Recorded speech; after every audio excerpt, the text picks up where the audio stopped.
Welcome to this workshop on how to move from being an emerging artist to a thriving, creative change maker. I'm really excited to be sharing this, especially with my fellow folk musicians and writers and artists who honestly have decades of experience, cannot really be considered emerging, and yet somehow get sort of stuck at that status, at that income or lack thereof, and at that impact level. You'll learn a little bit more about me later in the workshop, for those of you who don't know me, but just know that I'm thrilled to be here and helping you. The first thing I want to just talk about is the usual approach for artists. This is something I'm sure you're quite familiar with, which is pick up the kitten to apply for grants, get a job or several jobs. I know I've definitely been in situations in my life. I think one time I was working 6 jobs and trying to be a musician to support the work that we really want to do, setting aside financial well-being for social change potential and or creativity. But focus on selling work or gigs. And I mean, there are myriads of ways to do that these days, right? There are all these little ways that we can get our work out into the world and sell it and make tiny amounts of money, and sometimes even larger amounts of money. But that focus on selling the work can really actually limit our impact too. We can reach a lot of people on a shallow level. Sometimes people grow big audiences and we reach them and they're moved, but it's not moving the system. Or we can reach a small number of people really deeply, doing one-on-one work or teaching or things like that. But it can be really challenging to reach a meaningful number of people at a meaningful level. And I've seen this and done this too. We can sacrifice our health, our relationships, etc. And decades of work, praying, and paying that somebody discovers you, right? Trying every single way to hope that somebody will recognize your work and will help expand that impact. That's what we want to get past. That model, honestly, it doesn't work well for anybody, and especially not for artists. And so we really want to move on to a new model. I mean, it's problematic, as you know, because it really limits the potential for change that we can make it in the world. It doesn't harness the skills and vision of master artists because we're tearing through people. We're making them go off and do other things and not focus on that artistry. It leads to burnout and health challenges, poverty, lack of legacy, participating in, and perpetuating an unjust system, which no one likes. And it's very fame focused rather than change and community focused, or even art focused in that case. But the good news is something else is possible. And this is a message that I've been learning and growing and sharing for a while now, but there aren't that many people that are focused at this particular intersection. And I really just want to say, hooray, this is possible. And I'm so excited that you joined me today to learn how to begin to do it. Because there is a way to model just creative and thriving economies for other people, because honestly, a lot of other people really need artists to show them what's possible. Most people have very little imagination. I mean, if somebody goes to try to buy a house or even rent a place, they have a hard time imagining it and even a different paint color on the walls. And if they can't imagine that, how are they going to imagine a new, more just and creative future, right? So they need us, right? They need us to model that. And there's a way to do that while supporting artists to work towards mastery of craft and impacting social change. And that's what we're going to talk about today.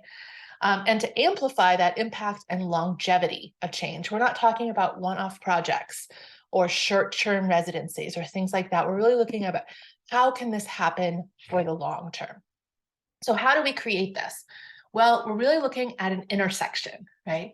What is that intersection between a pressing problem or need, a creative or artistic solution or intervention that supports change, and building a team of artists, organizations, and others with a timeline for real lasting change and funding and income to continue the work. So we're going to talk a little bit more about how this looks on an individual level as we go on.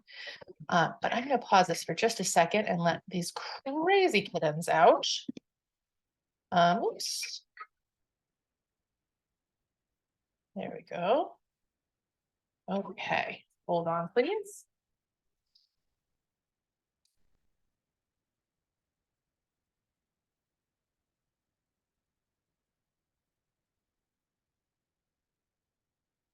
All right, so I want to introduce myself and the work that we do here at Inner Fire, Outer Light. So my name is Leona Morrison, and I've been working for the past 11 years to help overwhelmed and undervalued artists, writers, musicians, and other creative professionals to make a living, make a life, and make a difference with their gifts in the world. It's so important that all three of those are able to happen and happen sustainably. And it's so rare that the world actually sees that this is possible. And even more importantly, it's so rare that the artists themselves see that this is possible. So part of my job is just championing that vision for you and showing you, hey, here's something that's possible for you and your world and your life, because the world needs it. The world desperately needs it. And as a result of this work for the past decade plus, we're in the final stages of getting a book out into the world that will be about this topic of work at the intersection of creativity and social change, and how to vision, fund, and get that work off the ground. And we're really taking this message out into the world and trying to support as many people as possible to make that happen.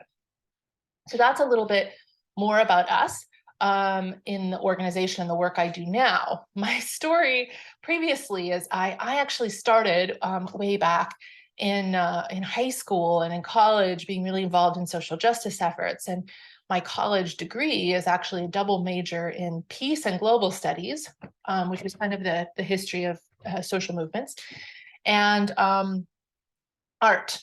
And then I went on to work in nonprofits, to work in public education, and to become a touring singer-songwriter.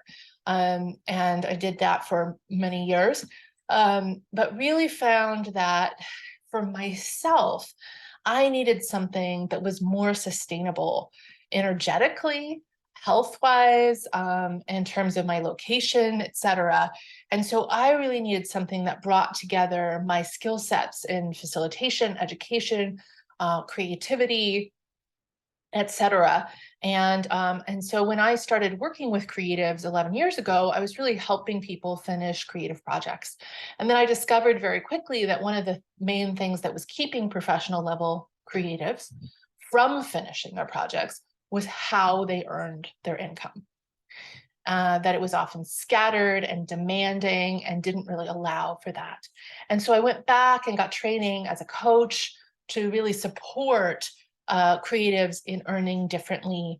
And I'm really thrilled to be really working now with an audience that is looking at hybrid models. You know, we're not just building businesses, we're not just building nonprofits, we're looking at hybrid models for how can we make our art, have healthy, happy lives, especially those of us who may have additional needs or concerns or limitations, and make positive change in the world, and do that in a way that's integrated and sustainable, so it doesn't look like we have 16 different jobs. It really looks like I'm doing this one thing or these two things, and I'm fulfilled, and I'm paid well, and I'm cared for well, and I have time and energy and enthusiasm. So that's really the mission and purpose and the story of how I got there. And I've had my own challenges with chronic illness and other things that have really required additional time and energy of me that I couldn't put into my work. And so I've really focused on it and mastered for myself and my clients a way of doing this work that isn't necessarily full-time, that doesn't require craziness, you know, that doesn't have us up being on social media all the time. And so that's the sort of model that I work with people on, is finding something that's customized for them, that meets their needs, and that really moves all those things forward. In fact, when we work with people, we really focus on this triple bottom line. Now, if you're familiar with B corporations and things like that, you might have heard that we have a triple bottom line: people, planet, and profit. And that's great. And I love alliteration. But our version of that triple bottom line is make a living, right? That's the green circle. Make a life, that's the blue circle, and make a difference, and that's the orange circle, okay? And for the people that I love working with the most, none of those three are negotiable, but they're often very off kilter in their current situation. So think about your current situation. We're going to start with that reflective process. Which of these three circles is the one that you've put the most energy into and the one that's farthest along? Which of these three circles is the one that's sort of struggling the most and the most off balance for you? And that will give you a sense, because we really want all these three to be in alignment, in synergy, and work together. Without the three of these, life feels wrong somehow, even if it looks successful from other people's eyes. So I would invite you to just pause and take a moment, open up a journal, or jot down, what are the things that matter most to you right now? And the way that you might want to do this is say, okay, three things that if I had my way, I would put most of my attention towards. Three things. And you can pause me while you do that. And then three things that are taking the majority of your attention right now. Okay. And then you want to kind of just see, like, is there overlap? Are they the same three things? Awesome. Is one of them the same, but two of them are different? Right? So this is some information for you. This is some information about where that alignment currently is in attention and activity. Now, that doesn't necessarily mean you have the outcomes that you want, but attention and activity, that's the first thing that we're going to look at. And I love this quote by Jennifer Louden: steer by desire and action rather than praise and blame. And those of us who are artists, it can be especially challenging because we're set up. We're set up to steer by praise. You know, praise means someone else chooses us to play a gig. Someone else chooses our work to be in their gallery. Someone else chooses to publish our stuff. Someone else says a good thing, you know, makes positive comments online. Someone else buys something, right? So like all of that feels like it's external validation. And we don't have control over it.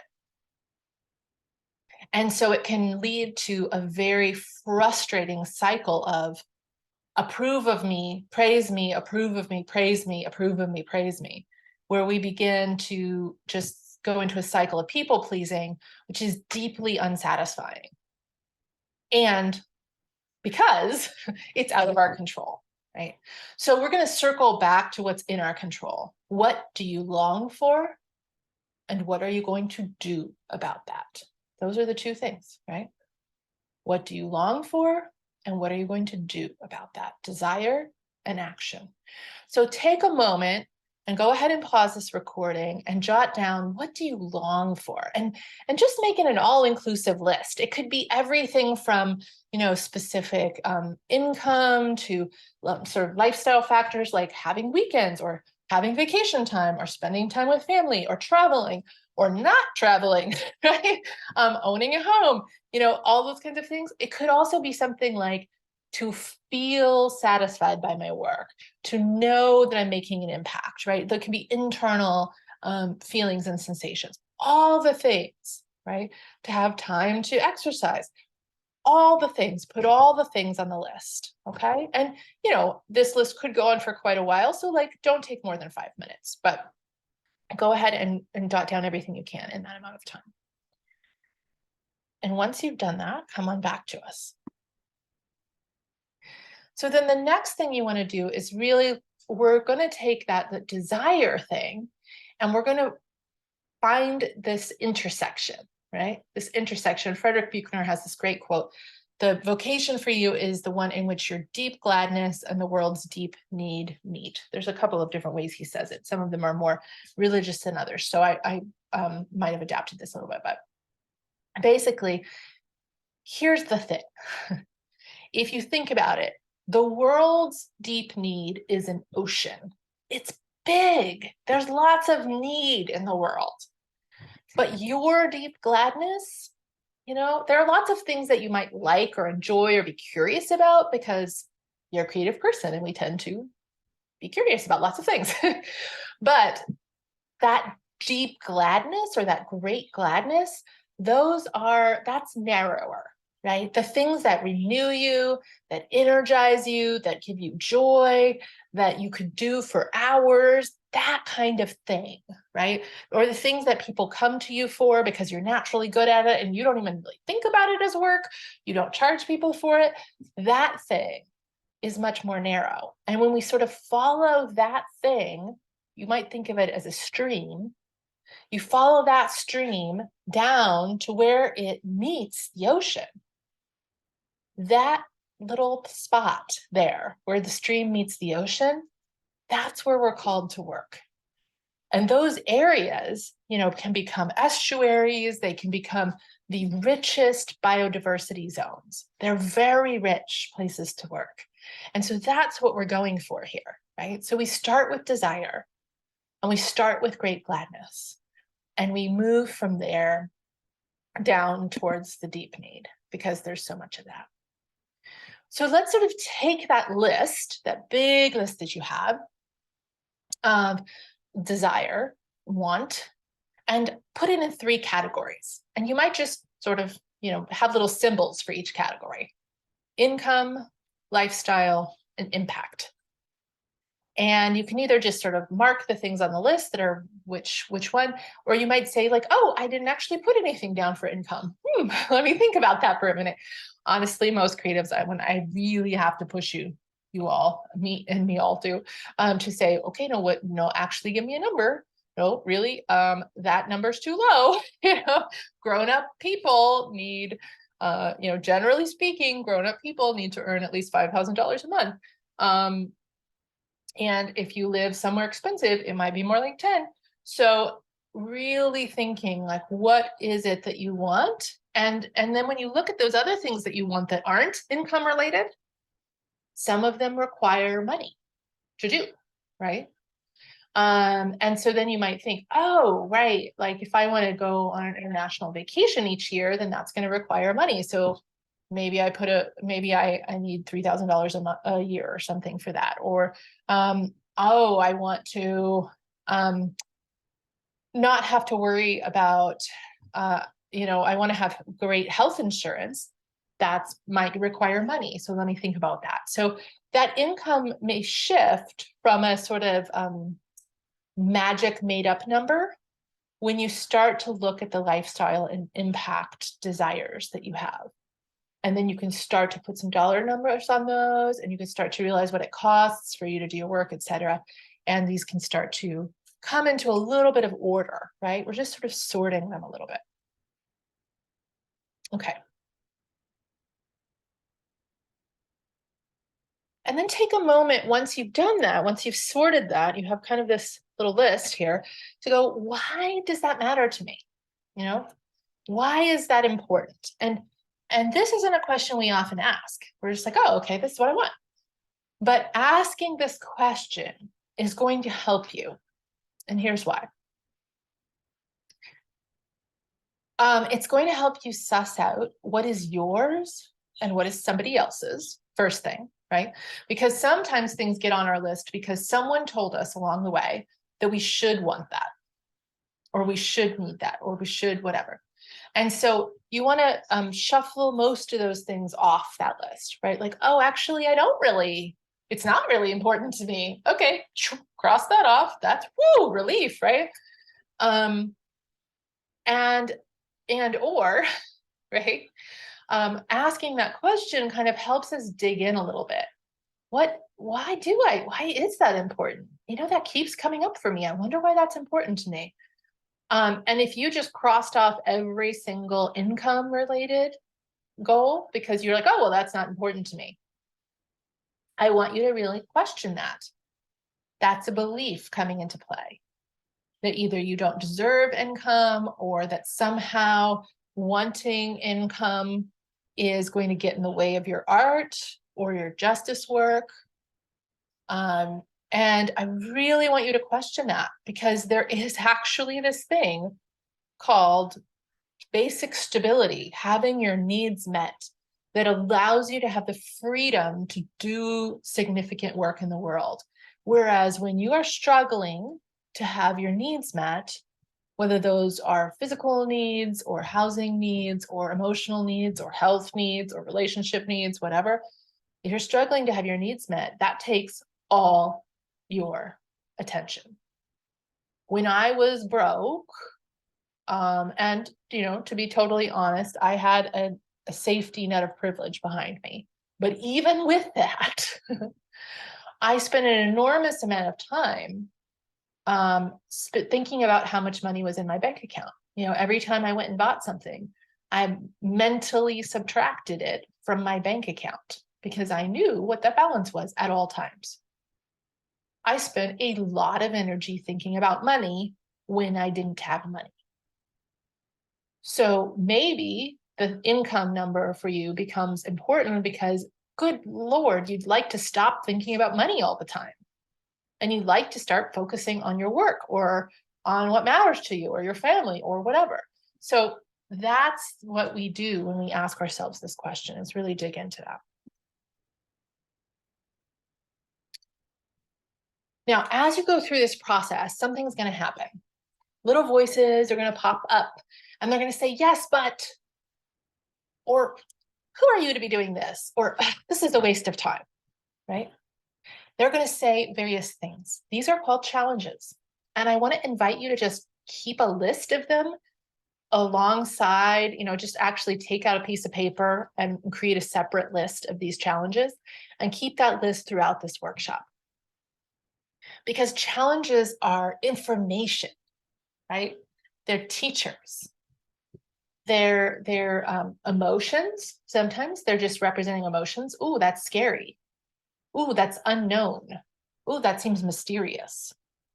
Sometimes they're messages from our past. Sometimes they're like information, like, oh, I don't actually know how to do that. That's something I'm going to have to learn, right? So I want you to just keep that list of challenges and not think of them as things that stop you, but think of them as things that can help guide and direct you so that you are successful. Now let's imagine 6 months from now, a year from now, 5 years from now, whatever that timeline is that's significant to you, that timeline by which things really need to be different. Is that 6 months? Is that a year? Is that 5 years? If you're that distance from now, so let's say a year, let's say a year from now, that list that you made, that's your current reality. That's life for you. What will change for you? What will be different inside of you? And what will be different in your world? If you got what you long for and it's a year out from now, how will you be different? How will your life be different? Pause and jot that down. Flip side of this is actually even more important because it keeps us moving, right? And that is, what happens if 6 months from now, 12 months from now, 5 years from now, you look back and you didn't change? You're pretty much in the same place, doing the same things as you're doing right now. And I'm not saying that's inherently bad. This is information again, right? But if you're in the same place, earning the same amount, having the same impact and the same lifestyle as you have now, 6 months from now, a year from now, 5 years from now, what, if any, would the cost be? Would there be money that you lost because you never earned it? Would there be health impacts? Would there be emotional or psychological impacts? Would there be professional impacts? Relationship impacts? We can become pretty grumpy when we're not having fulfillment in our work, right? So really be honest with yourself about this. And if the answer is 5 years from now, nothing's different, you're totally fine, there's zero cost, you have no regret, everything feels great, then I want to tell you something, and you'll be glad about it. You are released. Go forth. You can end this workshop now and know that you're fine. You're doing what you want to be doing. Woohoo! Stop worrying. Go enjoy it. If instead you think, oh, there really are costs. This is, when I did this right before I started this work, I realized that I was spending about $36,000 a year in order to stay afraid and stay small and stay stuck. And when I looked at it that way, I was like, wow, that is about twice what I'm making each year that I'm wasting, that I'm spending because I'm not willing to grow. Okay.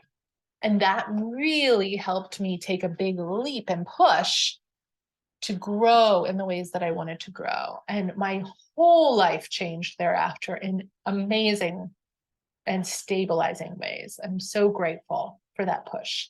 But it really took me looking at that and going, yowza, that's a cost I'm not willing to pay. Okay, any longer, right? Any longer. So I invite you to do that.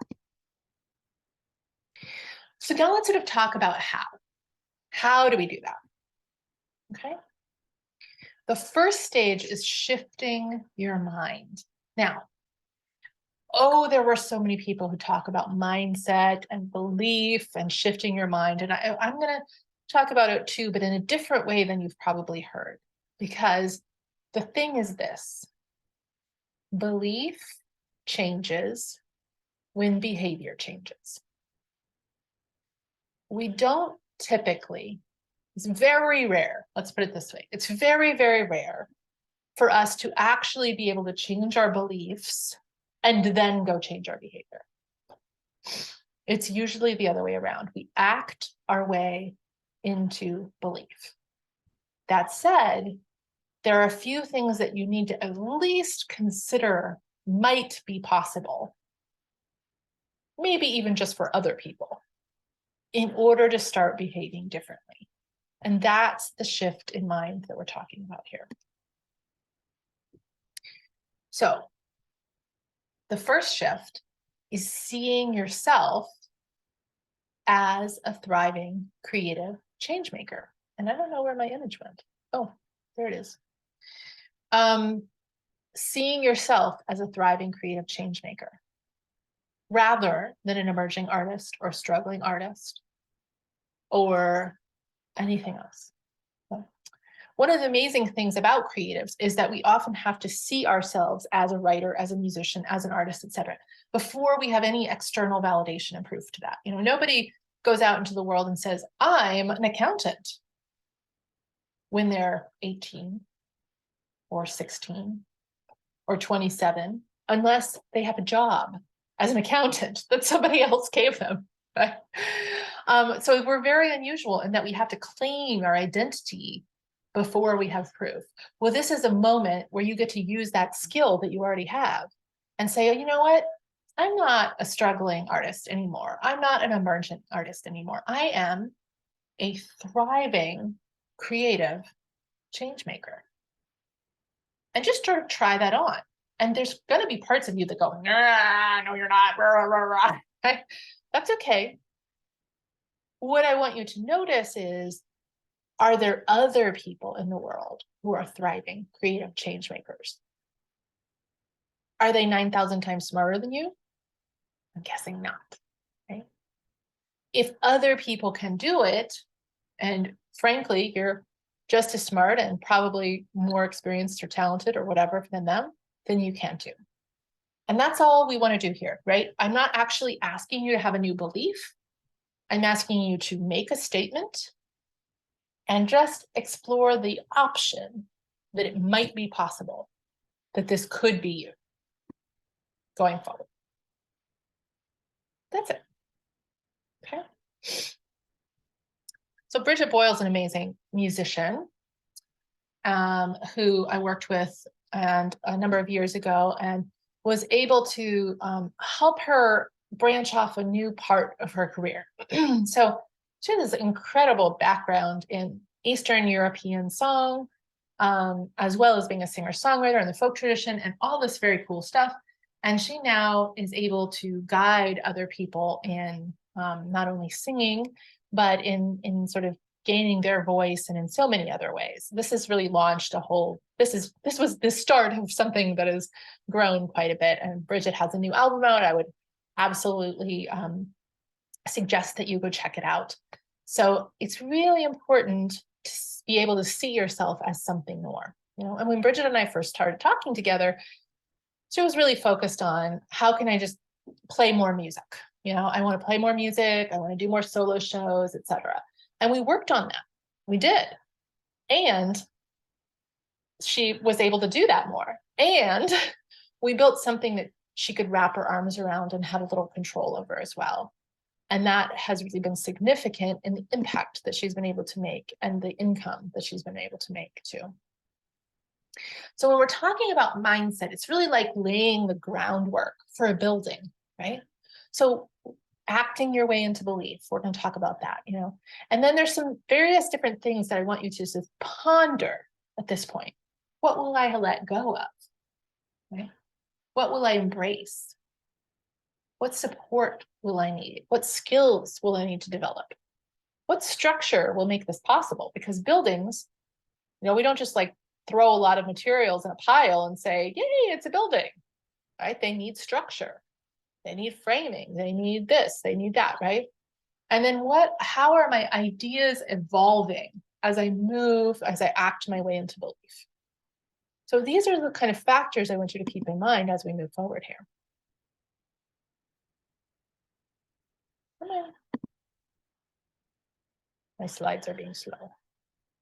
Okay. So the first thing, so a couple mindset things. The first thing is this, this thing. We often think, we often sort of say to our creativity, go earn money for me. I think this description by Elizabeth Gilbert is quite funny, but you might also think of your creative work as a child. And it's a little bit like saying to the child who's just started the junior soccer league, go win the World Cup for me. And the kid is like, what? And even, it might even be like saying to the college student that's been playing soccer for a long time, go win the World Cup for me, right? And they're still going to go, well, that's not exactly how it works. You know? That's not really my job and I'm not really there yet. And so if we switch our mindset, our job is to take care of our creative work. As grown-ups, our job is to create a safe space in which our little creative self can come out and play. Our job is to create time so that we can do our work and get it done in the world. Our job is to create structure so that we don't just have lots of ideas, but we actually turn them into projects and complete them and get them done and out in the world. Our job is to connect that creative work with its audience, right? It starts to sort of make clear what the grown-up parts of us do versus what the childlike creative parts of us do. We basically want to create a playground for our creative selves. And we want to have recess for it every day, you know? And then we want to have like a classroom for it. And where it can like work on projects and finish them with guidance and love and care. That's very different than saying, write something for me that's going to earn me money. You see how that is different? That is what we often think of as selling out. And so I want to say that there is a way to earn money that does not involve taking that little creative kid and making them do something for you in that way. Okay, so that's the thing we're going to act our way into belief on, one of those things. The next one is to do less more slowly. This is a rough one, or the way I often say it is slow down to speed up. Slow down to speed up. It feels counterintuitive. It sounds counterintuitive. It is very hard for those of us with a million ideas a minute. But here's the thing. You know about flow state, and you know about flow state happens when we go deeply into something. And that's a joyful, amazing place to be. And the thing that's true is that you can achieve flow state, not just when you're doing creative work, but also when you're doing social change work. And also when you're doing business and organizational administrative work. I know it sounds crazy, but it's true.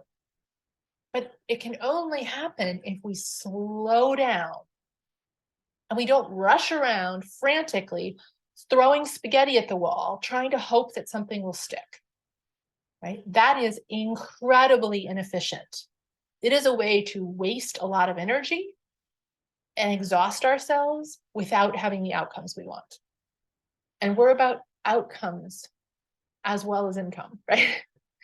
And so in order to do that, we've got to slow down to speed up. So that's an idea that I would invite you to just sort of take in and chew on. The next one is thinking about what you will release, because there are things that are taking up energy, taking up time, taking up space, taking up mental capacity that are no longer serving you. And we can look at this in a deep psychological way. Yes, go to therapy. Yes, do that. Figure out how to release those things. Absolutely. But we can also look at it in a real simple way. Like, how much time am I spending scrolling in social media? What if I released that? What if I set the little settings on my phone so I could only be on social media for a maximum of 20 minutes a day?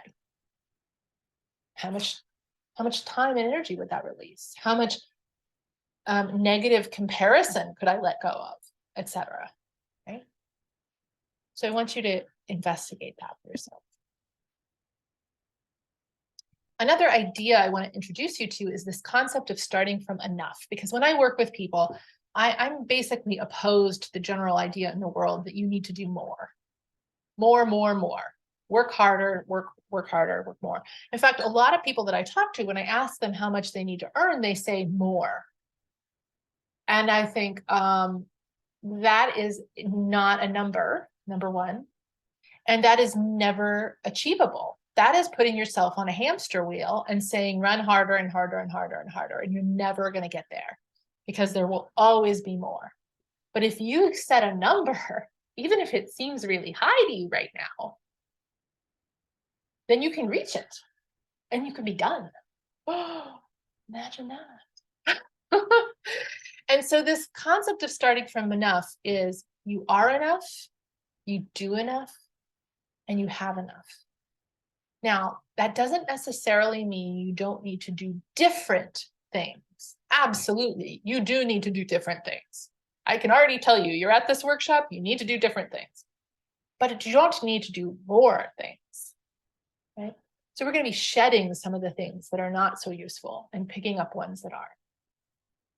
You have enough doesn't necessarily mean you have enough dollars in your bank account or enough impact in the world. But it means that the resources that you need are either within you or at your fingertips, right? You're at this workshop for a reason. Maybe I and us are one of the resources that you need. That's part of enoughness. And when you start from enough, there's this amazing thing that happens. You get a lot of freedom. You get this freedom to be done for the day. Oh, imagine that. To celebrate successes, to share gifts, to be paid fairly, to care for your health, to spend time with those you love, to ask for and receive help. That's what I'm working on because that was something that was trained out of me. So I'm retraining myself, right? To rest, to grow, to have compassion for self and others, to work for justice, to be generous, to follow leadings and intuition, to have a deeply rooted spiritual and creative life. And that's the freedom that I ultimately really want for you, because that allows your creative gifts to come out into the world, and that vision and that change to really happen in the world long term. And the truth is, the world doesn't just need 20-year-olds doing good work, right? It needs people who've been around for a while. There is enough time. You have enough time. That can seem like the biggest lie, right? But I love that this story people thing is really interesting to me, because it's very specifically worded. I figured out there was exactly enough time for the important things in my life. Oh, not for everything, but for what's truly important. So if we kind of have this idea of enoughness, what if I had enough time? What if it was how I was spending it that was the issue, right? Enough money, right? So I don't know if Nelson Mandela said this. People always attribute quotes to other people, but it's such a pretty image of it. But this is the truth nonetheless. Money doesn't create success. The freedom to make it is so freeing, right? It is more freeing than having a job that might be taken away from you. The ability to earn what you need when you need it, that is liberation in terms of economic liberation. And that is what I want for you and for the world. And then having enough support is so key. We might have a lot of people in our life who like us and who sort of feel supportive of us. But one of the problems with that is that they may not be able to give us the kind of support that we need, even if they care deeply. I remember years ago when I was starting this work, I would get messages from a very loving family member who would say things like, well, I was just at Whole Foods and they're hiring, and they pay $15 an hour. I was at Starbucks and they give benefits. And there's a time and a place for that. But I was actually succeeding, in doing my work. And it felt unsupportive to hear those messages, right? And so you need to have the right support, enough support and the right support. And I really just want you to invite you to think about that. And then enough skill, right? Because the truth is, you're trained in your craft.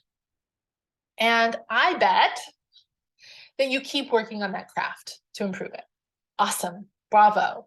That's the way it should be. And there's a little bit of skill involved in having a creative business or a creative organization and making an impact in the world. And most likely, you weren't trained in that, right? Do you understand marketing and sales and product and service development? Do you understand back-end management? Do you understand, how to build an audience, to build a fan base, to build a funding base, et cetera? Those kinds of things are just skills. And the nice thing is they don't take 10,000 hours. They don't require a lifetime to learn, but you do have to learn them. So you may not have enough skill right now, but again, the access to it, the ability to get it, it's there at the fingertips. So I want to invite you, now that you've sort of assessed a little bit, like, oh yeah, I'm great at that. Oh, not so much there. I want you to think about skills, strategy, support, and just yourself, and figure out, where's the gap? What do I need in order to actually be able to move forward into this vision? What do I need to grow? Do I need to grow my skills? Do I need to have a better strategy? Do I need to have more support? Is there something that I need to work on in myself? Hopefully you're gaining some insights and you can jot those things down for yourself. And again, feel free to pause anytime to jot these down. Another piece that people often don't think about is structure. And especially artists, we kind of feel like that word might be a little, I don't know, structure, blah. But I like to think of it as a trellis. So this lovely clematis vine is, if it didn't have this trellis, it would grow maybe along the ground, and it would not provide the beauty, the shade, the grand entryway to so many people.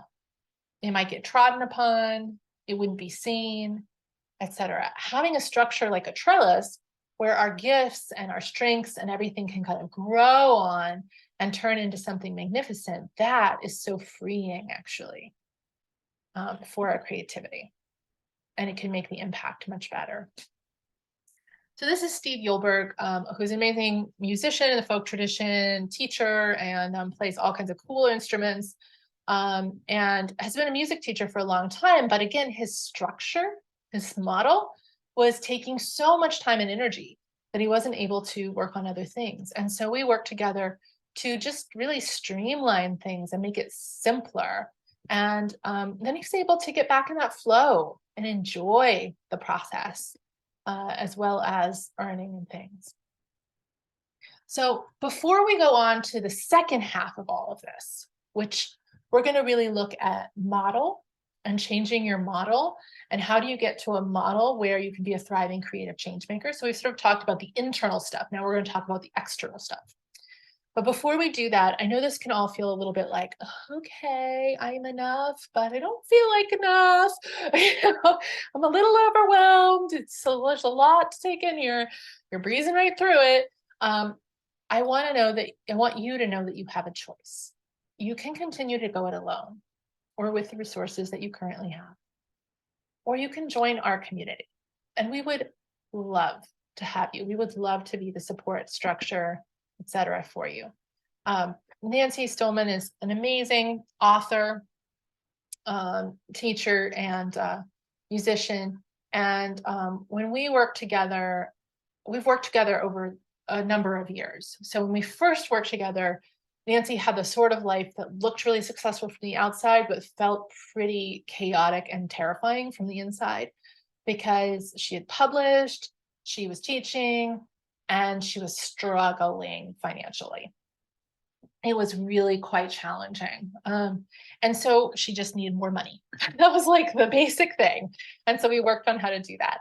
And then when we worked together again years later, it was really fun because she had a different problem. She was in a different place. She was okay financially, but she was so popular as a teacher that everyone wanted to teach her to teach all the time. And she was like, I just need more time to write. Well, this is crazy. And so we shifted her model so that she now leads these amazing writing retreats, and makes the same amount of money in a lot less time so that she could focus more on her own writing. And so one thing was important at one stage of her life and one at another. But those are the things that are possible when you have the right model and the right structure and the right support. And one of the ways that I offer that is through the Creative Changemaker Career Circle. And this is really designed for writers, artists, musicians, and creative entrepreneurs and organizations who are ready to live more integrated lives in which their gifts are consistently rewarded with sustainable income. And here are some of the things that we focus on in this program. There's a combination, you'll see in a minute, of coaching, one-on-one, group, and education and training resources.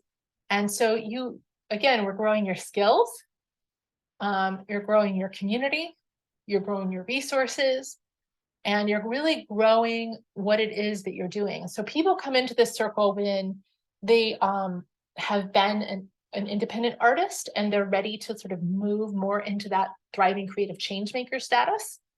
And people also come into the circle when they have an existing creative business or organization, but it's just not working for them in the way that it needs to.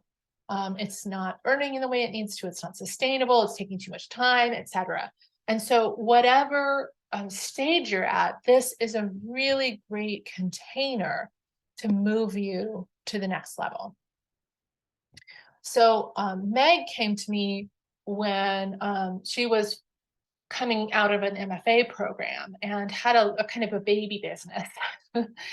And is a writer and author and an amazing guide who understands the creative process incredibly.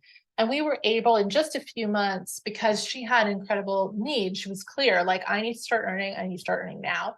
We're like, okay, great. We launched and got this off the ground. And it's really beautiful to see the kind of work and impact that her work has now in the community.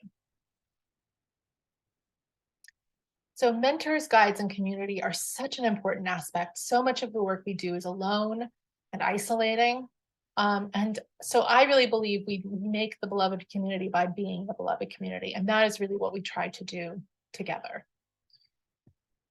Deb is a visual artist. And when we first started working together, she was like, not actually quite sure about coaching.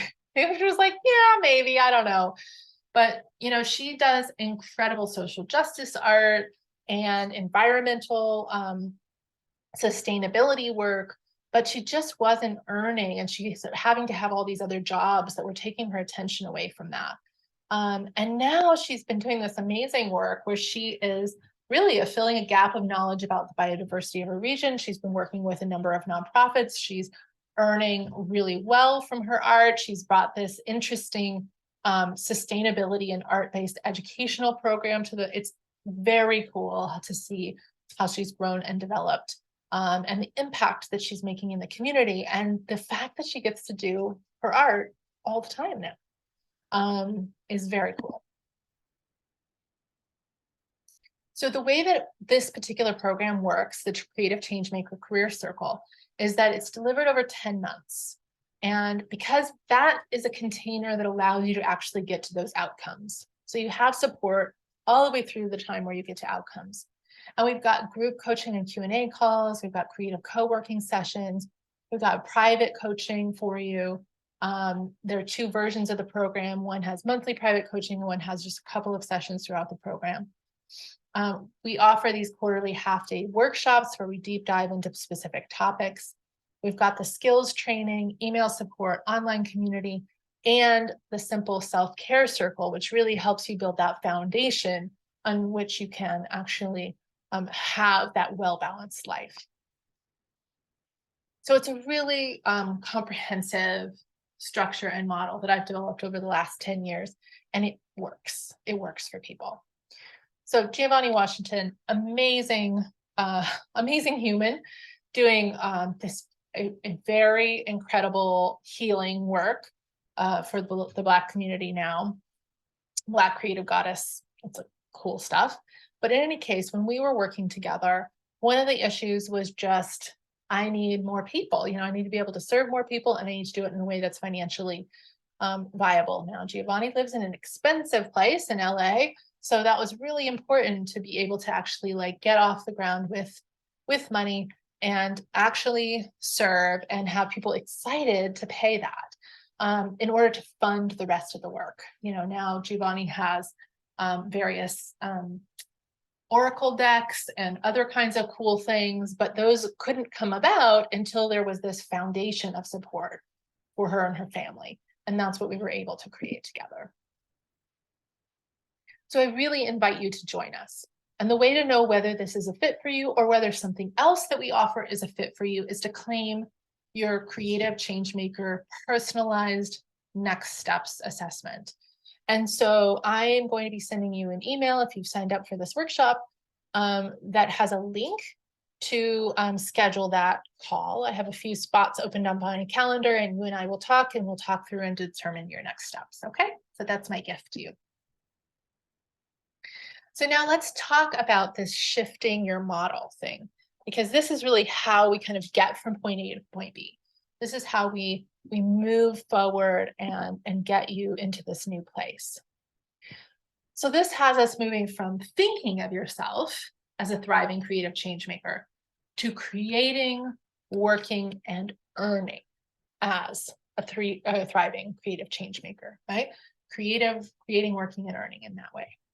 So let's talk about that. So first, here's the thing. I just want you to read and take a moment and kind of say, oh, okay, right.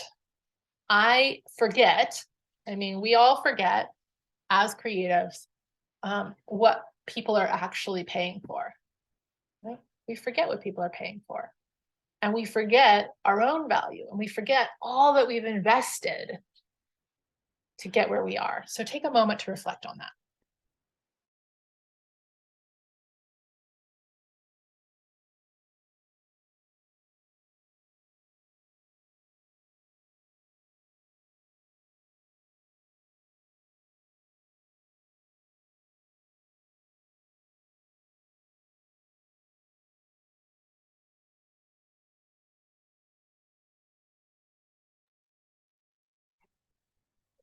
All right. Thank you. So, given that reality, right, how do we move forward with a new model? Well, first of all, here are some of the components of a plan. We're not going to, this workshop's not long enough that we're going to like map out an entire plan. In fact, we did a really great creative career blueprint workshop that I invite you to check out and invest in if that's what you would like to create. But these are basically the elements, right? We got our personal goals. We talked about those. We got our lifestyle desired. We talked about that. We got our professional goals. We think about the resources available, right? Time, money, belief, people, etc. Then you want to start thinking about your background, your skills, your talents, and your experiences, okay? Because those are resources. And one of the things you want to consider is what I'm doing and how I'm offering it the right model to move me into this next phase? Mm-hmm. And so sometimes looking at that background of skills, talents, and experiences will sort of throw up some lovely flags where we can go, oh, actually, what if you brought this in? What if you brought that in? And that can help us create that integrated reality. The other list is the passions, joys, interests, and concerns. And so I would invite you as a part of your plan to take some time to yourself outside of this workshop, or you can pause it and do it right now, to make lists of these items: the background, skills, talents, and experiences, and the passions, joys, interests, and concerns. And once you have that kind of list, then I would invite you to really go through that list, and anything that you think, I never want to do that again, put an X by.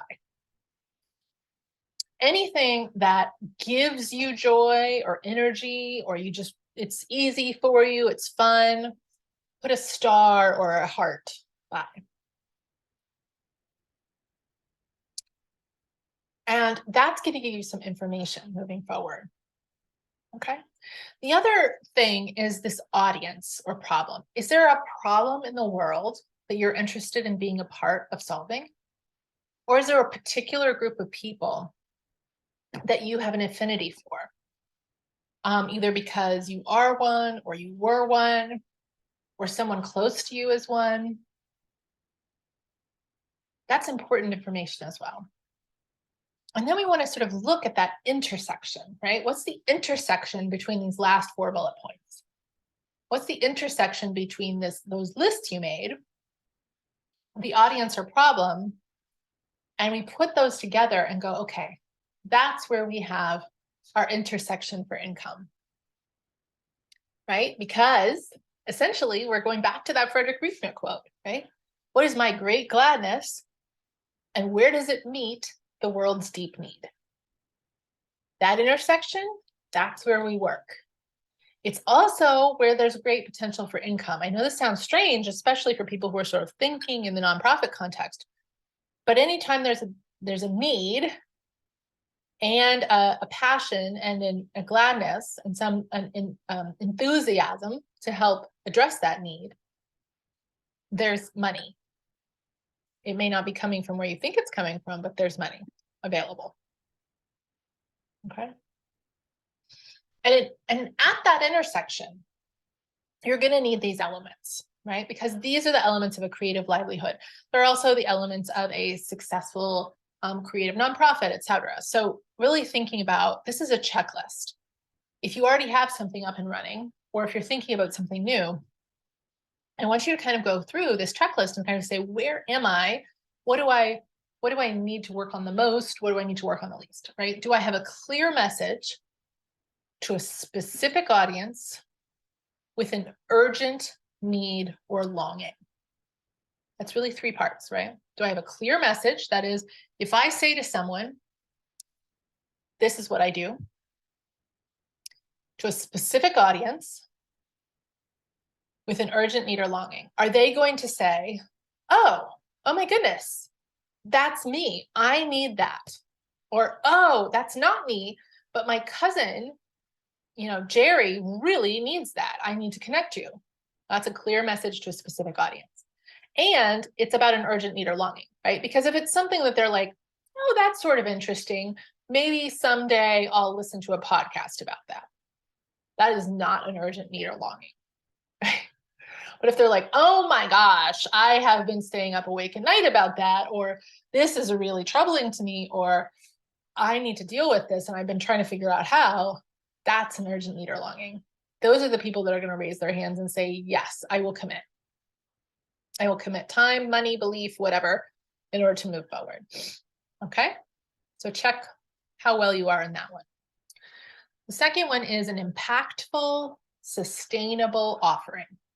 What I mean is you're offering your work in a way that is sustainable for you, which is to say you're getting paid well enough to do it, that it covers everything that needs to be covered and you can keep doing it indefinitely. And it's impactful for your audience, right? You give them something that actually is impactful for them, that they're going to come away from it feeling like, whew, that was not only worth the money or the investment of time, energy, and belief, it was 10 times worth it. And you think, well, that's awesome because I could do this all day, every day for the rest of my life. And I'm getting paid well for it and everything's taken care of, right? So that's impactful, sustainable offering. Do you have those? Where are you on that scale? The third one is the skill to facilitate insight and decision. What do I mean by that? I mean that when somebody says, when you have that clear message, right, to your specific audience with an urgent need or longing, and they go, ooh, that's me. Can you then help walk them through a process of gaining insight about their situation and making a decision to do something about it? It's like, ooh, that's me. I'm interested in that. Okay, great. Let's have a conversation.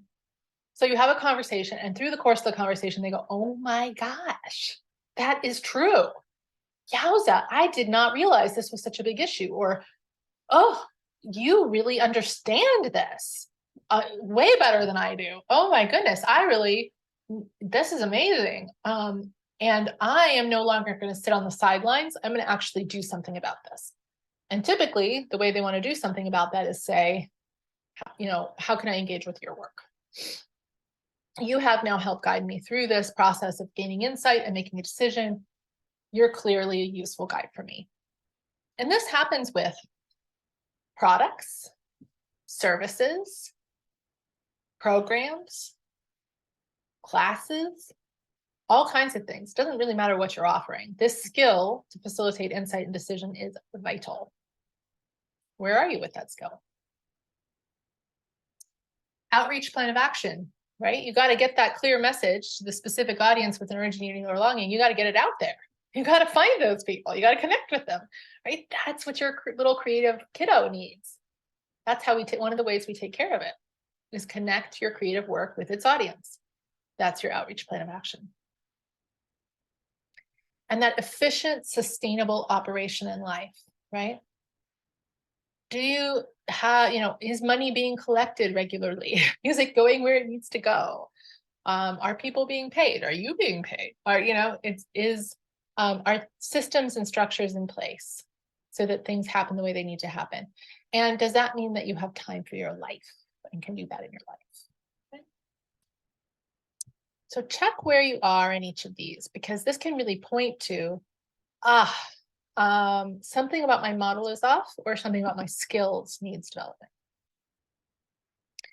And this is a piece of information that you really need to know in order to move forward with a new model, which is, what does your work solve, transform, or fulfill in others?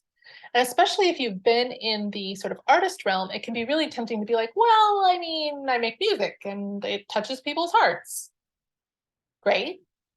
What does your work solve, transform, or fulfill in others? Because it does. It already does, even if it's, one song that they hear as they happen to be listening to a playlist online. It solves, transforms, or fulfills something, and you better know what it is. That's your job, right? And if you're looking at deepening your work, at doing more transformative work, more change work, then you really want to answer this question. This is the question of the work's value. And being able to speak clearly about this will get the right people to connect to that work and pay for it or engage in it in whatever way needs to happen. Another issue that can happen with model is packaging and pricing, right? Like a lot of people, and this happens in the music world and the writing world largely, a lot of people are offering a lot of things at a very low price, right? Will you buy this for $10 or $20, right? What's the problem with that? I need to sell 9 gajillion of them. And that means 9 gajillion people. And every single one of those people has to make a decision to buy that thing. So does what I create meet the need or longing of my ideal audience? Partially, but could it go deeper? Could it take them farther? Probably, if you offered something else as well. I need to package it so it serves them well, but it also serves me. Am I packaging things in only one way so that I get $1 when it sells and they get something that's, great, but maybe doesn't meet all their need?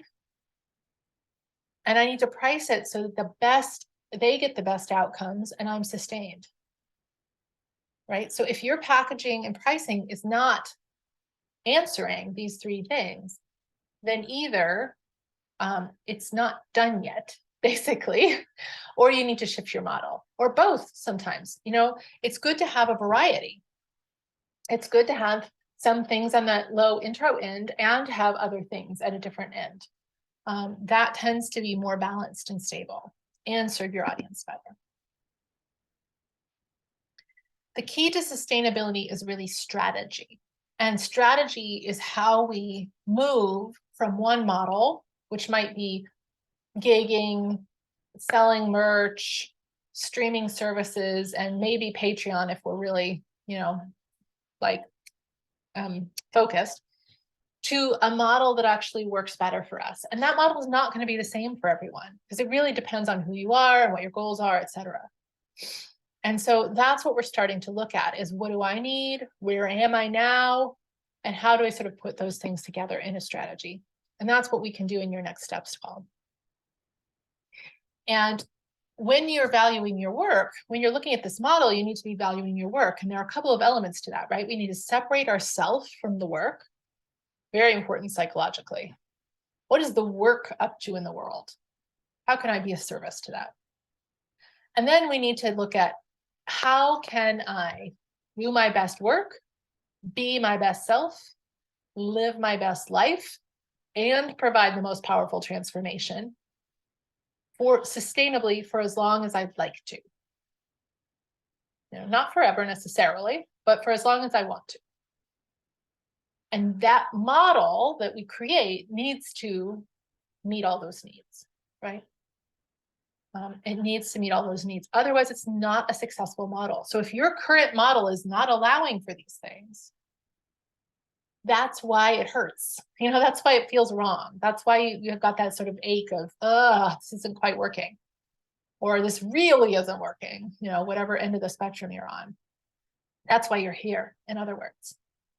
And so we really want to take some of this raw material that you've gleaned during this workshop and put it together into a new model that is really going to support that. Okay? And that has these elements of the creative livelihood figured out, right? So it's the skill and the model and the support put together so that you can get on the other side of this. Now, as you've gone through this process, I hope you've continued to keep that list of challenges. Continue to keep that list of challenges. And so keep writing those down and keep noticing what they're telling you. And I want you to, despite what it feels like, they're not telling you not to do it. Just see them as information, right? Information. And be ready to share that information when we talk and when we have our session, okay? Meanwhile, just breathe. Notice how you feel. And ask yourself, how am I going to make sure I succeed? And what do I mean by succeed? I mean having the courage and determination to become the person you believe you're meant to be. Okay? The Creative Changemaker Career Circle is one pathway. It's one pathway, and it's designed specifically for you.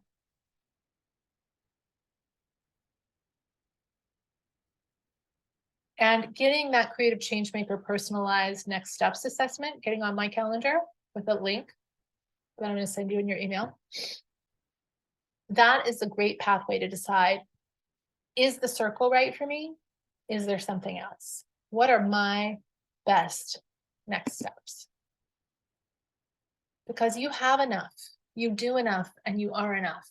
And in this case, that means enough energy and enough readiness to move from a model that doesn't work for you to a model that does. So that the world can really benefit from your vision and your capacity and your change making.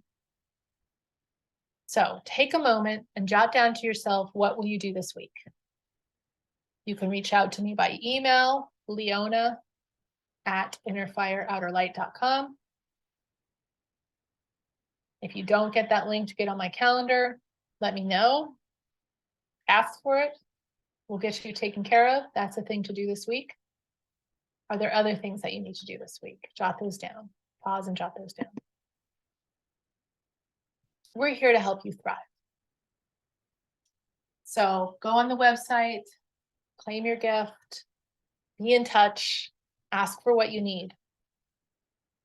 I can see you becoming a thriving creative change maker and would love to support you in doing it.